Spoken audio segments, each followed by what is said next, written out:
আসসালামু আলাইকুম, কেমন আছেন সবাই? আশা করছি ভালো। সূরা বাকারার 221 নং আয়াতের অর্থ পড়ছি, গুরুত্বপূর্ণ তথ্য, সাথেই থাকুন। বিসমিল্লাহির রহমানির রহিম। আর তোমরা মুশরিক নারীদের বিয়ে করো না যতক্ষণ না তারা ঈমান আনে, এবং মুমিন দাসী মুশরিক নারীর চেয়ে নিশ্চয়ই উত্তম, যদিও সে মুশরিক নারী তোমাদেরকে মুগ্ধ করে। আর মুশরিক পুরুষদের সাথে বিয়ে দিও না যতক্ষণ না তারা ঈমান আনে।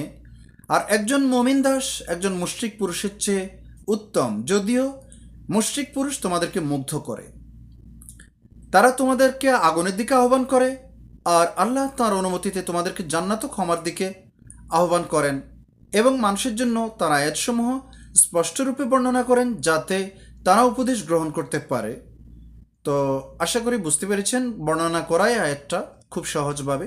তারপরে যদি কারো বুঝতে অসুবিধা হয়, একাধিকবার প্লে করলে ইনশাল্লাহ আশা করা যায় আপনি তথ্যটা বুঝতে পারবেন।